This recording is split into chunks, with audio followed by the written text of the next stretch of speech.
Nossos vizinhos hoje têm uma previsão de greve geral contra a reforma trabalhista no país. Além da greve geral, também é esperada uma onda de protestos, enquanto a Câmara dos Deputados na Argentina começa a discutir o projeto de reforma trabalhista enviado pelo governo de Javier Milei ao Congresso. O Senado já aprovou o texto na semana passada. A expectativa do governo é que a proposta seja votada em plenário na Câmara em 25 de fevereiro e aprovada até dia 1º de março, quando Milei abrirá o período de sessões ordinárias no Legislativo. Pois é, um país que é nosso vizinho, que está discutindo uma reforma trabalhista que nós já tivemos essa experiência também, embora, claro, com conteúdos diferentes. Então, vamos nos debruçar mais sobre o que está sendo discutido no Congresso argentino, essa greve geral startada por causa do avanço dessa pauta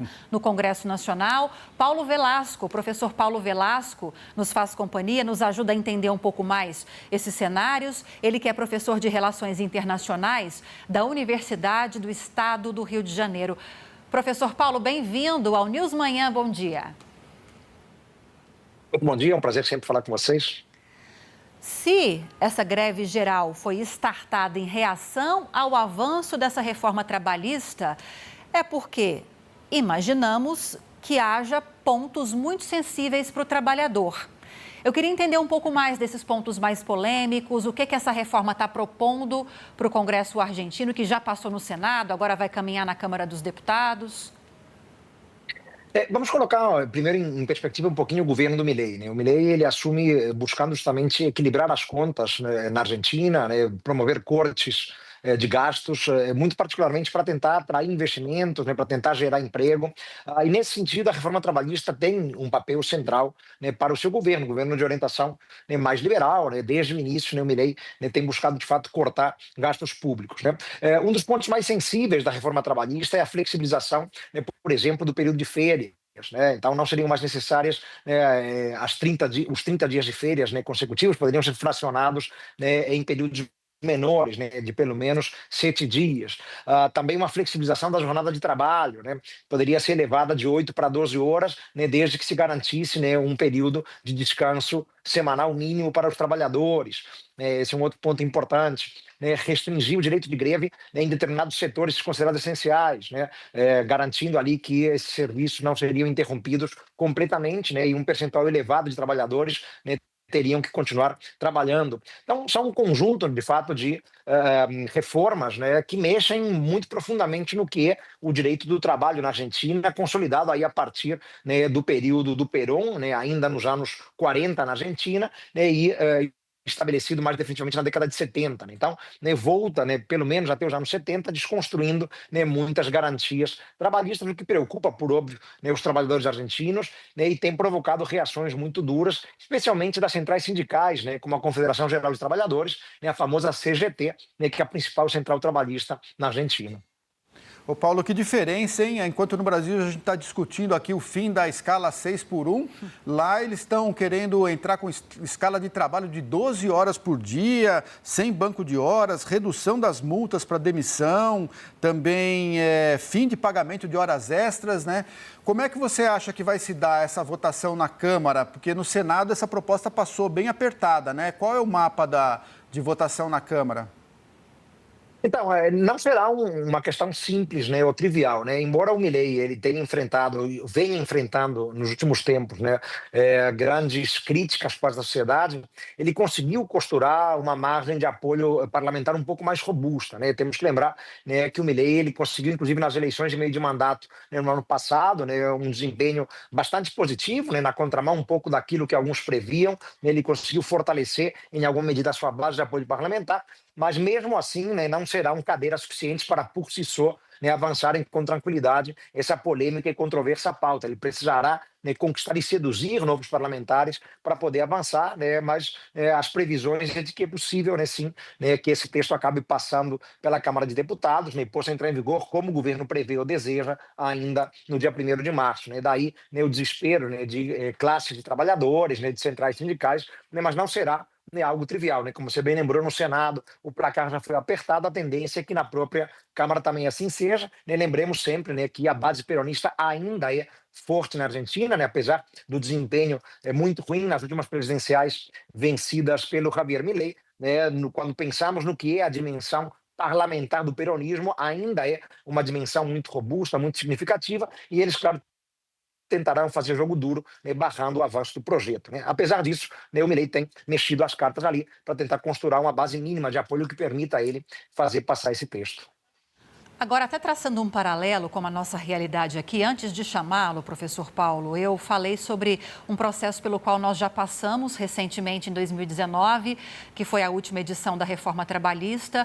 E no contexto da nossa reforma trabalhista, na época Michel Temer era presidente da República, muito dos contornos que causaram mais discussão, mas não só, dentro dessa discussão da reforma trabalhista, foram os contratos firmados com pessoas jurídicas, né? Contrato de pessoa jurídica para pessoa jurídica.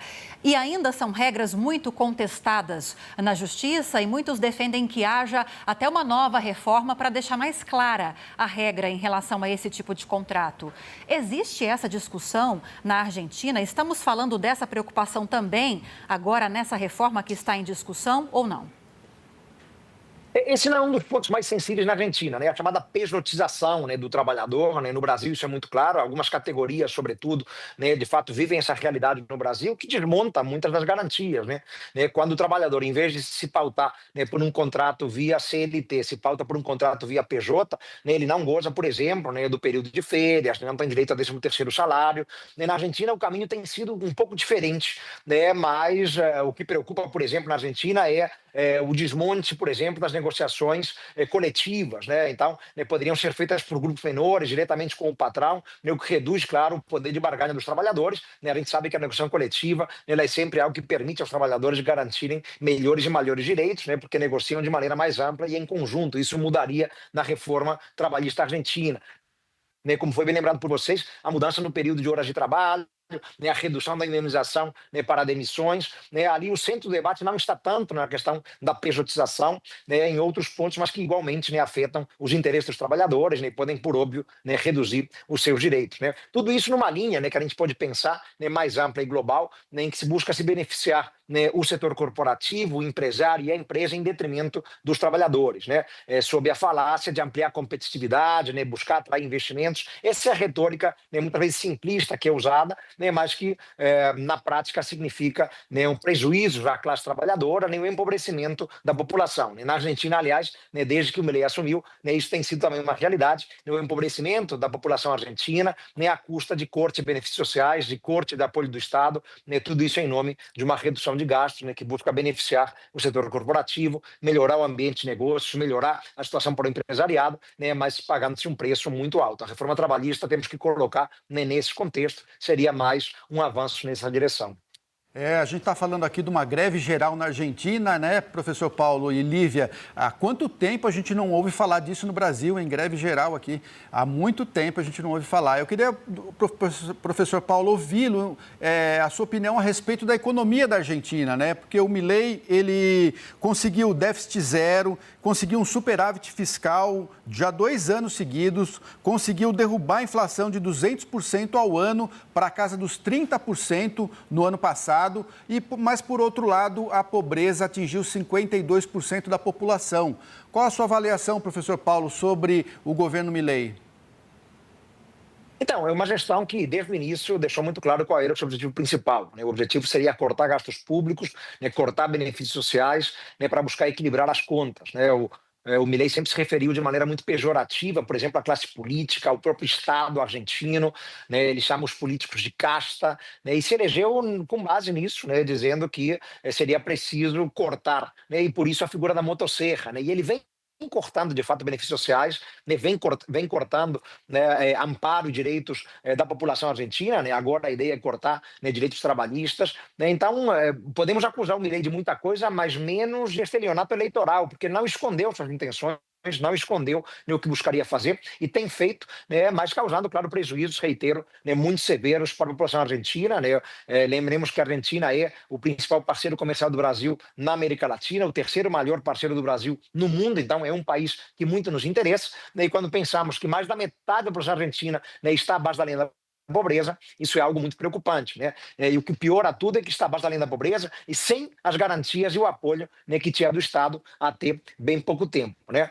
Mas, claro, os efeitos em termos de equilíbrio de contas tem acontecido, né? O próprio governo Donald Trump chancelou um empréstimo para a Argentina no final do ano passado que permitiu ao país equilibrar ainda mais suas contas. O governo Milei conta com o apoio do Fundo Monetário Internacional, né? Sempre muito interessado, né, em estabilidade macroeconômica, em controle de inflação, e tem caminhado nessa direção, né? A inflação, de fato, ela cedeu na Argentina, né? As contas estão mais equilibradas, o país tem conseguido, né, o superávit fiscal tão desejado, né, mas reitero, né, tudo isso a um preço muito elevado, né, que é o preço do empobrecimento dos argentinos, né, da perda de direitos e garantias sociais, né, e agora o que tudo indica, a perda de direitos trabalhistas, né, que foram conquistados ao longo das décadas, desde ali o início do século XX, né, com o Juan Domingo Perón na presidência, nos anos 40, 50, e que agora vem sendo desmontados. Nada muito diferente, convenhamos, né, daquilo que vimos em outros países, né, a nossa própria CLT, né, foi em grande medida desmontada na reforma trabalhista aprovada durante o governo Michel Temer. Agora, professor, para a gente fechar,